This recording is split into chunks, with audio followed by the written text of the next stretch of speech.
Think we're all right?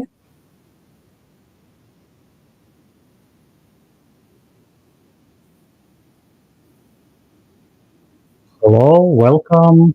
Uh, we are live at MKDev. We, I mean, myself, Leo, the co-founder of MKDev, with DevOps, cloud native, artificial intelligence consultancy. We help companies with their infrastructure, upgrading it, migrating it, creating platform engineering, and helping with artificial intelligence, which is right now, while we are talking to you, artificial intelligence threatens us with global warming, and this is something that I wanted to talk about it today. This is a new format for us. We didn't do live before, so this is the first attempt. And let us know how you like it, if you like it at all. If you don't like it, let us know about it. Leave the comments so that we know if we should stick to this format or change it to something entirely different. Anyway, thank you for coming, all of you. Thank you for to those who are watching this after in record on YouTube. Um, I think we should start right now. So, as I mentioned, artificial intelligence threatens us with global warming, and I found this very interesting news because usually, how do we imagine AI destroying us? Well, I don't know. It starts nuclear war against human, create some kind of weapon that kills all people. But the news that came out this week show us a completely different angle and a different perspective on how this might happen, namely that the work of artificial intelligence is already accelerating global warming. You might wonder what is the connection between AI and global warming, right? So where us and where is the global warming? It's actually quite simple. The global warming accelerated by AI is related to the fact that any applications that use AI in one form or another require significantly more calculation than simpler tasks. In short, when we need much greater computing power uh, to ensure the operation of AI, and as you understand, they don't run on Holy Spirit, right? But they need electricity, which means we need to generate the electricity from somewhere. And although companies like Google and other tech giants are trying to generate electricity from renewable sources, it's not going very well for various reasons. Companies have to balance between meeting their environmental goals and their technological and financial goals. I even liked a quote from Microsoft executive Brett, Brett Smith. Brett Smith, as Microsoft acknowledged this year that the energy consumption associated with its data centers threatens its ambitious goal to become carbon negative by 2030s. That is to completely switch to energy generation from renewable sources. This was originally referred to as moonshot, And then he said a very clever phrase, something like, AI came along and new tasks appeared, and so it happened that the moon moved.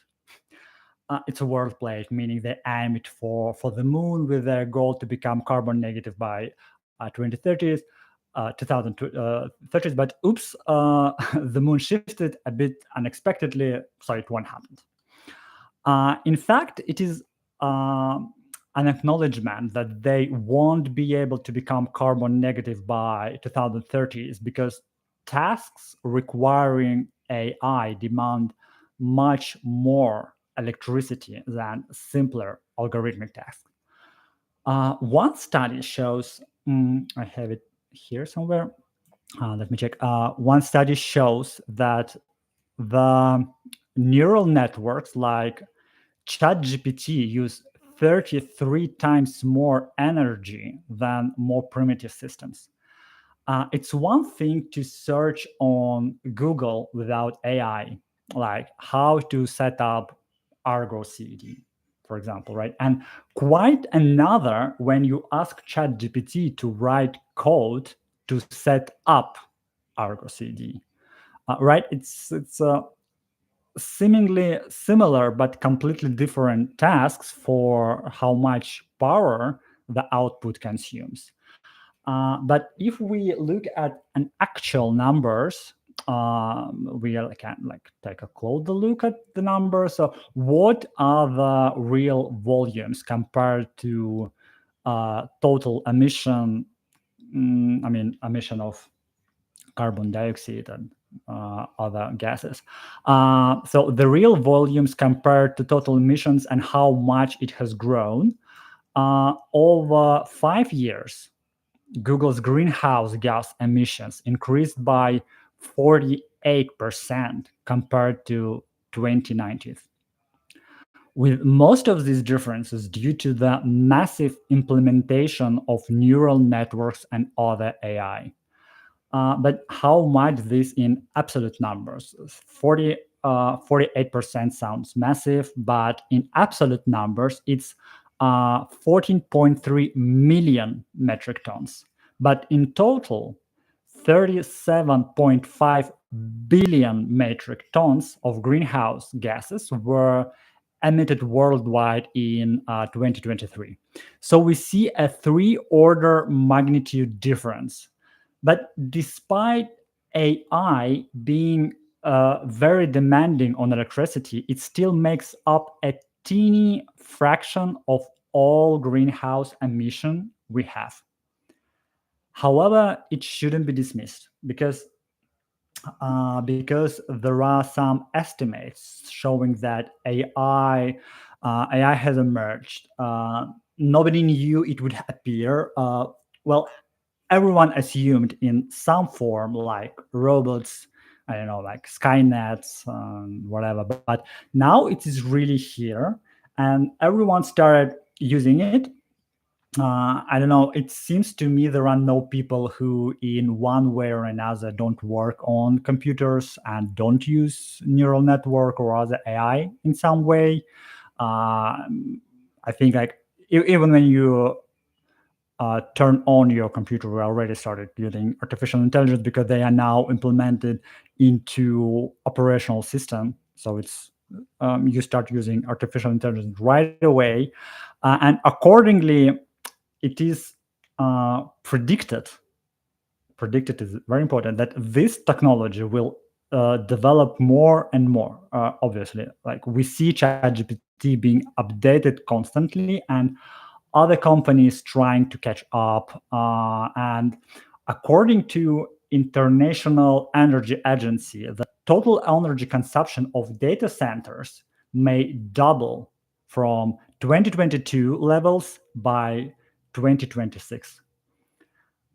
So we see, yes, this our Moore's law, more or less. You know Moore's law, right? It used to double every 2 years, right? But here in general, Moore's law continues to operate. By 2026, energy consumption by data centers will double. Then, according to some estimates, the total amount of energy these data centers will consume will be roughly uh, equivalent to the energy consumption of the entire country of Japan. This means data centers with all the requests you send to ChatGPT and other AI networks, neural networks, will collectively approach and equal the energy consumption of a whole, albeit small, but densely populated country, right? And according to another company, Semi Analysis, which is also in the digital technology analysis field, by 2030, the use of artificial intelligence will lead to data centers consuming 4.5% of the world energy consumption. 4.5% of the whole world's energy production. Currently, we see it's fraction of fraction, like hundredth of percent, tenth of a percent. But yes, from a tenth of a percent by 2030, it will be 4.5% of the total global energy production. So we might actually be talking about significant numbers. And expectedly, it might turn out that artificial intelligence, which Google recently reported in a very optimistic report in November, would help us fighting global warming. They claimed it would calculate roads with fewer greenhouse gas emissions, whatever. For example, I know if Taylor Swift wants to go to, let's say, Thailand, it would tell her the road with the smallest carbon footprint and the least bad press, or I don't know, for logistics, like delivering fruits from one country to another. AI would calculate the optimal route to reduce the carbon footprint. It was planned that AI would be used to analyze satellite data to predict various events related to global warming, such as droughts, floods, fires caused by droughts, and so on. But now it turns out that AI itself has become a problem, or at least adding to the issue. Because to use AI as much as predicted, we will need more and more electricity. But it's important to know that any predictions in AI are often unreliable. Predicting, it's generally a tricky business because it's easier to predict things you know well, things you encountered many times before, and you can confidently predict that something will happen based on what you did, based on your past experience.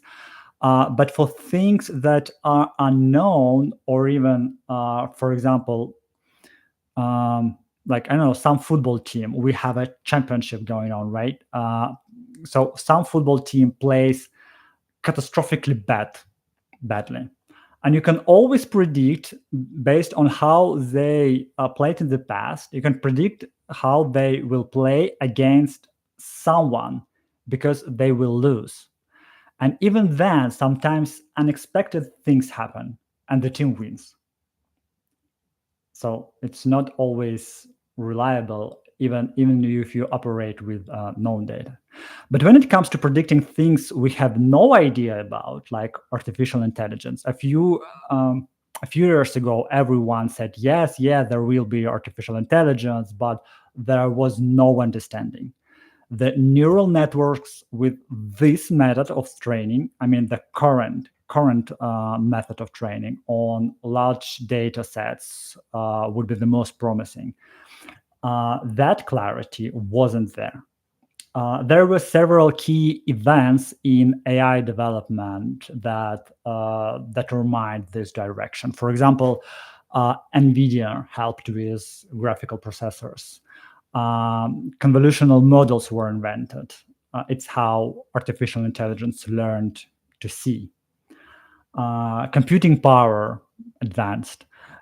Anyway, a few events set the course of this direction, the direction that we currently have. Before these events, other AI development paths were equally viable. So any prediction by experts at that time were worthless because they didn't foresee these major turns before. They didn't know it would happen. It was impossible to predict at that time. Maybe another major turn is still ahead. Perhaps this isn't the main turn. Maybe the main one is yet to come. Maybe this is a dead end branch. We don't know. Maybe we will be increasing the power. We'll keep developing it, and then we learn that this approach doesn't work, or this approach doesn't lead us to general AI. We cannot say for sure, so we need to be cautious with these predictions that we have, that I just described. Nevertheless, if AI proves useful in many areas and continues to be widely used, it will significantly contribute to increased electricity consumptions. Since we cannot produce all energy from renewable sources because it's difficult, expensive, not always possible, requires different logistics, requires planning electric grids, because like if you just stick wind turbines in a field, you need to connect them to the grid, right? Otherwise, where will the electricity go? There are many issues associated with this, and it's clear they can and should be solved. But we are far from the goal of fully switching to renewables. As the Microsoft guy said, our ambitious goals to fully switch to renewable sources are very, very far off. The unexpected twist is that AI, which was supposed to help us fight global warming, might actually end up worsening it. And might be an interesting development. We will then ask AI to help us to beat this global warming based on how artificial intelligence consumes, and the fact that the more human creates, the more global warming intensifies, and eventually AI will come up with the only viable solution to eradicate humanity from Earth. Anyway, I found this news very interesting because it connects two things that usually don't seem related in our minds: AI and global warming, and to what we do. I mean, you in your job, in your companies. But the world is interesting in that sometimes the most seemingly distant things turn out to be intertwined in unusual ways, and we should always remember that. So what lesson what lesson can we learn from this, and how can we apply to our industry? When you listen to experts or very confident predictions, the most significant and important turns are usually not predicted because they are unusual and represent a new level of a system, which is hard to foresee from the current level. This also applies to our work. Server loads, user numbers, financial expenses on cloud infrastructure. For example, this isn't just about buying a chatbot and paying for each token only to have customers or your employees exceed the limit. leading to millions of tokens and huge bill, even though you thought you had planned for everything. Or another example from our practice, when you release a new product and prepare the infrastructure for the release, and then a surge of users happens. Maybe something goes viral, something happened, and something hit trends, or I don't know, an influencer posts a TikTok, and a lot of people saw it and decided to jump on the bandwagon, and your infrastructure can't handle it. You then add more virtual machines, and traffic expenses skyrocket, costing you significantly more money than you predicted. It is difficult to predict such things, but it is possible to calculate. And we are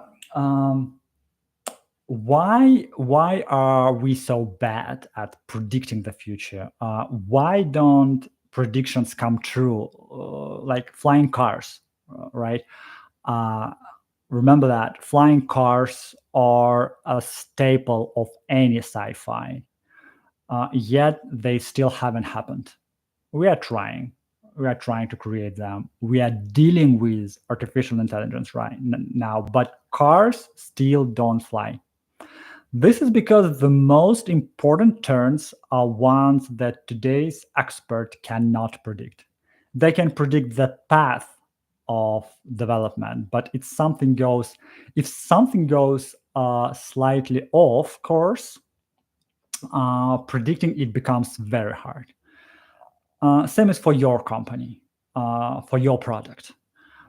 Besides, there are forks in the road, right? So the path can change its direction depending on where several more or less likely events could happen, and we cannot predict which way the ball on a hill will roll. It can roll left, it can roll right, front, back. There are too many small, seemingly insignificant factors. Someone making a decision could have a headache, or be under stress, or have their dog die, or they might get married. Sometimes random small things can determine the course of history, and from the future, when we look back at these forks, people won't understand how we didn't see it, thinking it was obvious, right? So this is called hindsight bias. It seems clear and simple to explain the past, like Captain Obvious, like you should have done this and that. Well, it's obvious, but at the moment, it is not obvious how things will develop. This leads into my favorite topic of cognitive biases. Remember, predicting the future is very difficult in the moment, and it only seems easy later, right? So you should do not overestimate your predictive abilities. Just because the past seems clear, it wasn't clear at the time. When making decision about things like infrastructure, you should do more research because it can help you make more informed decisions, though not always, but at least something. It is important to remember that this cognitive bias strongly affects our decision about the future, making them less optimal.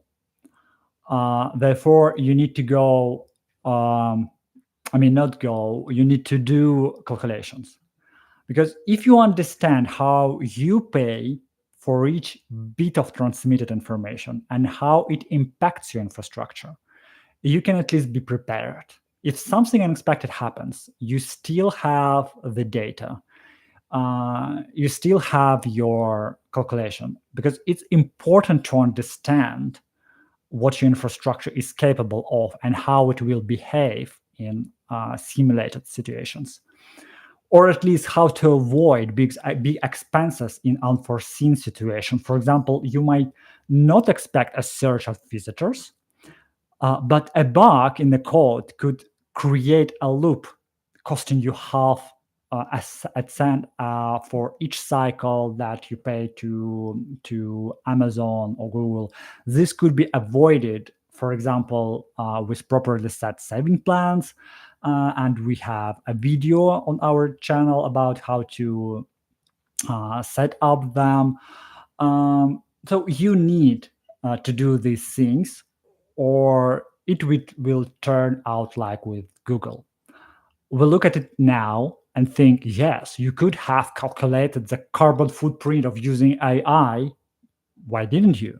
You can calculate the footprint of each cycle and roughly extrapolate it to what you are doing with your models now and predict that, oh no, if we continue at this pace, in the future, our uh, carbon footprint will double or triple, and you can calculate this, but they didn't. And that's where it gets more complicated. Um, the problem is getting even bigger because what we mostly have, I'm sorry, what we mostly have now with ChatGPT and similar models, large language models, they don't create new knowledge. They just generate text by inserting the most probable word based on the data set they analyzed. They're constantly being trained on new models, on additional data sets, and so on. They give us texts or code by selecting the most likely words that should come next. I'm getting a little off topic here, but bear with me. Each subsequent word is the most likely word that should follow the previous one based on the model's experience and training. Some interesting things come up. Those who have played with neural networks know that sometimes it produces results it wasn't specifically trained for. And you know that. And for example, um, it knows how to solve simple math problems, even though no one specifically trained ChatGPT to solve math problems. The mechanism by which it works allows it to do so, and we don't fully understand how. Again, prediction in the field of artificial intelligence, which is constantly evolving, or return to the previous topic, we keep adding computational power. Uh, this is a key parameter in AI, and the electricity consumption we talked about earlier. The phase transition from AI that couldn't do much more than play chess to AI like ChatGPT and its analogs happen when there was a steep increase in our processing power, our ability to compute. Currently, as we hear from people like Altman, Sutskever, who built ChatGPT, the idea is to add even more computational power. New learning systems and models are, of course, being developed, but the key point is to add more power. And then we'll get a new result. This doesn't seem like an unexpected result because in our human brain evolution, we were adding complexity. I mean, not we, the evolution, and adding even more complex on top of existing complexity. And this complexity eventually led to a new quality of consciousness that we have. So this theory is quite plausible if you apply to artificial intelligence, and it will create a new cycle, more cycles, consume more electricity, and then it will generate a consciousness. I don't know. It seems reasonable in terms of where consciousness came from. in nature. We see that the accumulation of many simple elements can lead to the emergence of something complex and new. But that doesn't mean if you throw a bunch of screws and nails into a jar and shake it, you'll get artificial intelligence. It's more complex than that. However, the idea of adding more computational power, more electricity, isn't a bad one. It seems like a straightforward path, but in nature, it often develops this way. So it might not be such a damn path, even though it's warming up our planet even more. Um, Previously, it was thought we needed to develop algorithms, a more complex path, but it turned out to be a dead end. Neural networks work much better than when we try to come up with some algorithm they should follow. Again, you can find two AI specialists who will tell you different things. So, how do you choose whom to listen to? They're both experts, right? They're both uh, specialists. They're both trained on that. They have maybe their PhD in the field. This is a part of the crisis of expertise we face because both specialists are working in new and developing field, but adhere to different hypotheses or directions. How do you know whom to trust? We do not know yet which one is the right and which one is the wrong, I mean the path, because it's unclear which direction will prevail.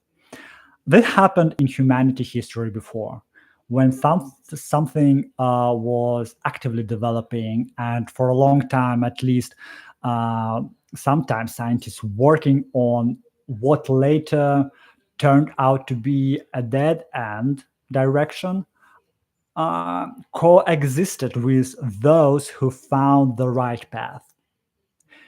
It takes time to understand which path is correct. It's not easy to predict in advance, but trusting experts is still worth it, especially those with real and practice in the field. For example, our head of AI, Paul Larson, let's take him as an example, recently published a blueprint, a preprint of a study showing how natural data sets can cause regularized machine learning algorithm to predict completely incorrect trends.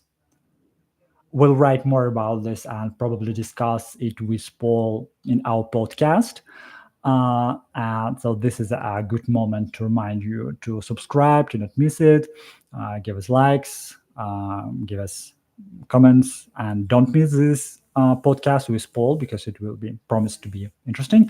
Plus, AI is capable of hallucinations, right? This reminds me of Asimov's I, Robot, where hallucinations led to consciousness. This brings us to the next topic of this stream about AI. When you ask it a question like, explain or tell me about something, or what are the facts? There are people who don't quite understand what neural networks like ChatGPT are. They try to use them like a search engine. Previously, you'd have to Google, find a site, maybe Wikipedia, and then read, follow links, and try to figure out if it's a reliable site or not. But some people, even experts, now just type it into ChatGPT, like, tell me how the First World War started. And ChatGPT gives them an answer, which they then use with full confidence. How cool is that? Because it saves time, blah, blah, blah. You don't have to look through Wikipedia and check links. ChatGPT just give you everything. The problem is that it can produce complete nonsense because it doesn't check how accurate its response is. It just gives you the most probable next word. If you ask it about something well known, like what is an apple, it was trained on the internet, book libraries, and a vast amount of literature. Since this is a common topic, it will likely give you a correct information. But if you ask about something unusual requiring specific knowledge or about a controversial topic, who knows what it will say? Moreover, there is a button to regenerate the answer. It might give you a different answer each time because it doesn't know. It's just give you the most probable word sequence. I recently attended a fintech conference where companies discussed integrating ChatGPT into their support and consulting system. And one company faced huge payouts because ChatGPT hallucinated something that wasn't supposed to be real. And since it was a public offer, they had to comply with the law and make the payment. And another talk by an AI specialist from Harvard, unfortunately, I don't remember her name, so she highlighted the issue of hallucination in large language models and how people take this nonsense as truth. A group of experts even try creating an AI fact checker, like like Jarvis from Marvel movies. Remember Iron Man's robot assistant who verifies information. So they tried everything but couldn't make it work. How could it verify information? The internet is full of information about, vaccines, for example, both pro and anti-vaccine. How should AI determine the truth between two of different opinions? Even people can't always do it. Some use ChatGPT as a source of information which is not reliable. Nobody will relieve you of the responsibility to check information yourself. AI cannot do it for you because in this case, even fact checkers lack of definitive criterion how to determine the truth, how to determine the fact. Listening trustworthy sites isn't always effective, especially with new topics of experts whose opinion you trust or distrust. Even Nobel laureates have been wrong. So Jarvis won't happen. AI fact checkers without human involvement aren't feasible. But what should you know here is if you integrating AI into your company, into your product, giving your employees access to ChatGPT to help with daily work, you need to understand that the first thing the chat will do is lie to you. You risk issues, especially if employees don't double check what the AI writes in reports or emails. But that doesn't mean AI isn't useful. Some fintech experts are, most of them really are pessimistic about AI, saying their field is too sensitive for such an unstable system. I disagree with them.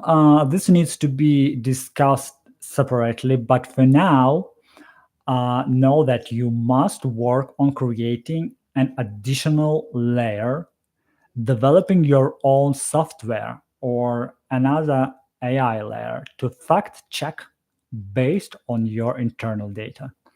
You eliminate the expert problem, but AI can still hallucinate. You can create a verification layer that checks the generated text against real facts in your company, like automated grammar checker.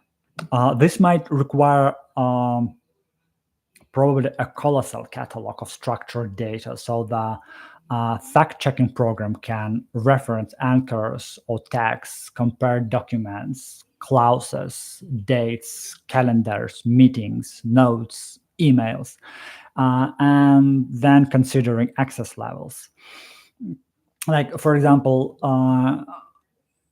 you ask something, AI produce the results, and then this layer, it compare the results against the fact check, against the actual data, actual facts. For example, AI says our prospecting numbers should be like this, and then it compares to actual prospects, and this is, yes, it confirms, check, and this information goes to you. But in another topic, for example, AI says our company was founded in this year, and this fact-checking layer, it compares it to the actual data, and it doesn't match.